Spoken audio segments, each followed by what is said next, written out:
I hate to talk at all about my own feelings because it isn't about me. It was about Alison and Adam. But it was the hardest day for me, just personally as a journalist at CNN, because it was a story that the whole journalism world felt shaken by. It was a story that I think all journalists in all newsrooms felt touched them and hurt them personally.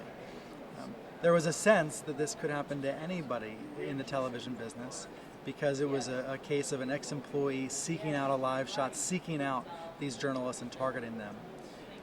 I think anybody who's in television thinks about the vulnerability of live shots and has been feeling that in the days and weeks since this attack. So for me, it certainly renewed those thoughts, renewed those feelings. But more than anything else, I just kept thinking about Alison and Chris and Adam and Melissa, and the fact that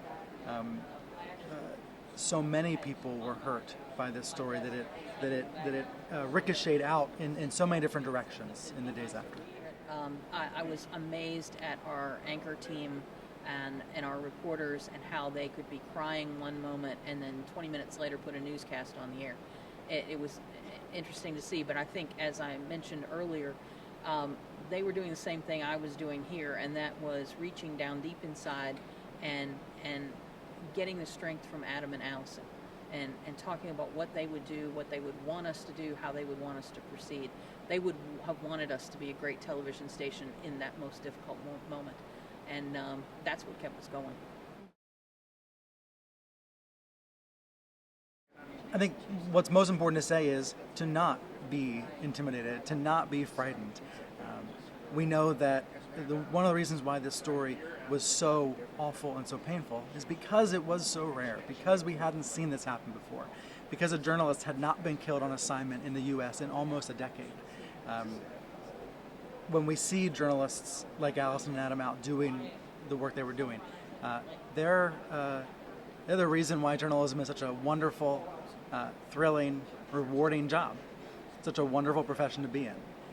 They were helping a whole community wake up every morning.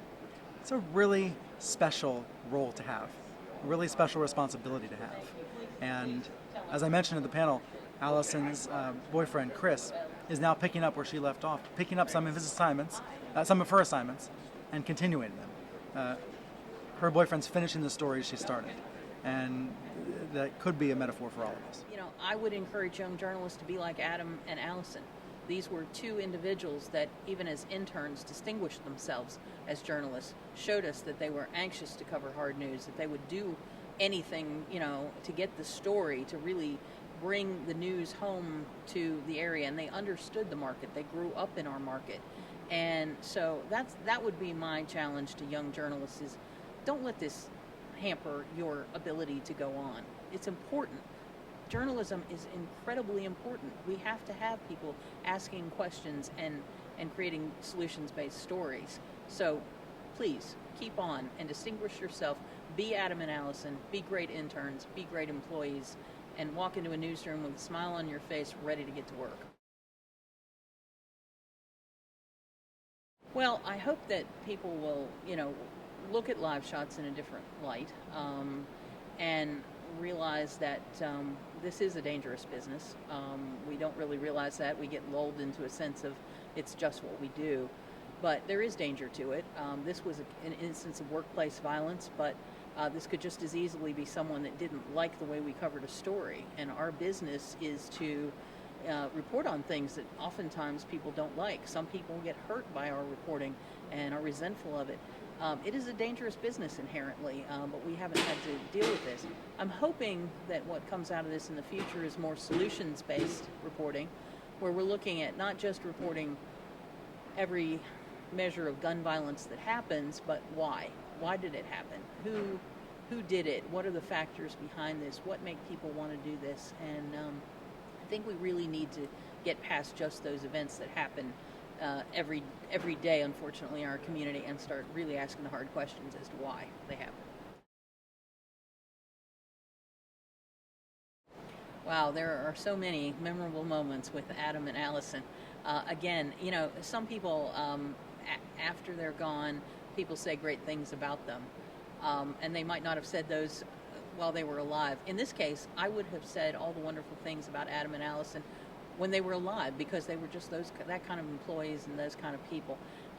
Alison was the only person I interviewed that came into my office, and when I asked her long-range plans, she said she wanted to be a news director. Nobody really says they ever want to be a news director, but she said, yes, I want to be a news director, which said, I want to reach the pinnacle of leadership in the newsroom. And I'm going to state that right here and now as 24-year-old, I know that's where I want to go. Adam would never stop calling me ma'am. Every sentence was, yes, ma'am, yes, ma'am. And I said, Adam, you're making me feel old. And it didn't matter. He just continued to call me ma'am out of respect. And as out of his old Southern traditions, and I just loved him for it. He was so enthusiastic. This is the guy that would come in, work the morning shift, put in practically a full day there, go home on Fridays, take a nap, and then come back and cover high school football that evening just because he loved it. Those are the kind of journalists we need. Well, fortunately, a lot of people did ask how I felt, and it was really communal. We all cried on each other's shoulders. I cried on the shoulders of my employees. There was no, playing boss here. We were all together, and we all supported each other. The newsroom was our sanctuary. Producers would sit over their keyboards and cry.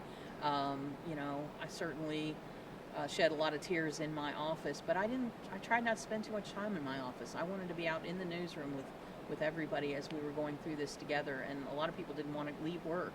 The community that we felt in that room of just being together was what was most important. Being alone was the part that was more difficult.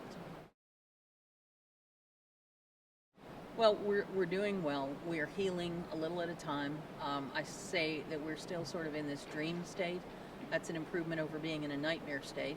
The dream state meaning that we still wake up every morning and ask ourselves, why us, why them, why here, why now? There's just so many why questions. We're still wrestling with the issue of live shots and how to do them, and how to do them safely. We have about half our staff that's just gung-ho ready to get out there and do it, and about half our staff that's very fearful of that. And so we're trying to take into consideration everybody's feelings on that. We continue to have counseling in the building, not as often, but from time to time. And we also have it by phone 24 hours a day in case anyone needs it. So it's tough. I won't kid you. It's not easy, but we're healing.